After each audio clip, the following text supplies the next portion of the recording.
अरे अयोध्या को एयरपोर्ट दिया, अयोध्या में 500 साल बाद मंदिर बना, अयोध्या में इतना एडवांस रेलवे स्टेशन बनवाया गया, सड़कों का चौड़ीकरण किया गया, पूरा मार्केट खड़ा कर दिया गया। इसके बाद यार अयोध्या में बीजेपी कैसे हार गई? वेल, सोशल मीडिया पर फिलहाल यही चर्चा है और हर कोई यही चर्चा कर रहा है कि यार राम मंदिर की प्राण प्रतिष्ठा के भव्य आयोजन के बाद बीजेपी हार कैसे सकती है। वेल गुरु, ये बातें वो लोग कर रहे हैं जो अयोध्या से सैकड़ों या हजारों किलोमीटर दूर रहते हैं, क्योंकि जो आसपास रहते हैं वो ये जानते हैं कि अयोध्या फैजाबाद है और फैजाबाद के समीकरण खाली मंदिर तक नहीं है। अयोध्या में बीजेपी की हार की कई वजह है। एक, वहां का समीकरण। जिन्हें नहीं पता उन्हें बता दें कि सपा भले यहां पर 2009, 2014, 2019 में जीती नहीं थी, लेकिन तीनों बार वो नंबर 2 पर थी। 2019 में तो 4.5 लाख से अधिक वोट जो था वो सपा कैंडिडेट को मिला था।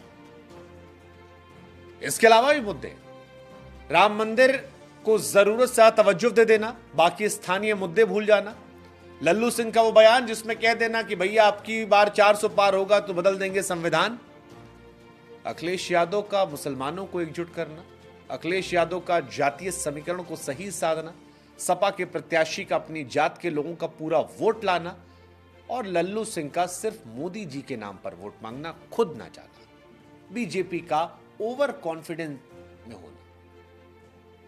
सपा से भाजपा की अयोध्या हार जो है भाजपा को पच नहीं रही है, क्योंकि प्रधानमंत्री नरेंद्र मोदी की वाराणसी के बाद अगर किसी सीट पर सबसे ज्यादा लोगों का फोकस था तो वो था अयोध्या पर।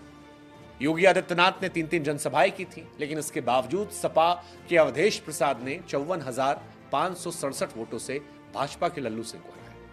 अब लल्लू सिंह वो आदमी है जो 20 साल विधायक रहे हैं, 10 साल सांसद रहे हैं, विधायकी हारे थे 2012 में और 14 में सांसद बना दिए गए। अब जो आदमी 30 साल से सत्ता का सुख भोग रहा है उसके खिलाफ एंटी इनकम्बेंसी तो होती है। ऊपर से सड़कों के चौड़ीकरण और जितने कॉन्ट्रैक्ट आए उसमें सब बाहर के लोगों को काम देना। अयोध्या की आवाम शायद इन बातों से उबर नहीं पाई। रही सही कसर एसएससी और पुलिस भर्ती परीक्षा में नाराज नौजवानों ने कर दी। यानी कुल मिलाकर हर तरफ से डेंट हुआ। अपर कास्ट के लोगों ने नौकरी बेरोजगारी के नाम पर डेंट दिया, पिछड़ी कास्ट के लोगों ने जात कर नाम पर वोट दिया, मुसलमानों ने एक मुश्त होकर बीजेपी के खिलाफ वोट दिया, जो खफा थे, जो नाराज थे, उन्होंने वोट दिया और एंटी इनकम्बेंसी भी वोट की वजह बनी। इसी वजह से शायद राम मंदिर की लहर में भी भाजपा अयोध्या हार गई। वैसे इस हार ने 1993 में विधानसभा चुनावों की भी याद दिलाई, जब 92 में बाबरी विध्वंस हुआ था और उसके बाद 93 में भाजपा हार गई थी। उस वक्त एक नारा निकला था कि मिले मुलायम और काशी राम, हवा में उड़ गए जय श्री राम। और उसके बाद कुछ कहानी यहां पर वैसी आती है, लेकिन इन मुद्दों को थोड़ा डिटेल में हम आपको समझाते हैं। सबसे बड़ा मुद्दा जो था वो था राम मंदिर को जरूरत से तवज्जो देना और लोकल मुद्दों को भूल जाना। जमीन अधिग्रहण से लोगों में गुस्सा था। अयोध्या में राम मंदिर के बाद सबसे बड़ा मुद्दा जमीन अधिग्रहण का था। नए घाट से राम मंदिर तक सड़कों को चौड़ा किया गया, सड़कों के दोनों तरफ के घर दुकान को तोड़ा गया, कई लोगों की जमीन का अधिग्रहण हुआ, जो लोग सदियों से बसे थे उनका आशियाना तोड़ा गया।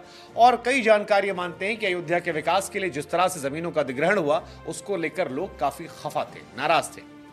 दूसरा बड़ा मसला, लल्लू सिंह 20 साल विधायक और उसके बाद सांसद, 2 बार 14-19 में सांसद रहे, लेकिन कहा जाता है कि ना तो जनता के बीच पहुंचे, ना विकास काम में रुचि दिखाई और पीएम मोदी के चेहरे पर चुनाव लड़े। महंगाई बेरोजगारी ने डेंट मारा, 50,000 वोट से वो हार गए।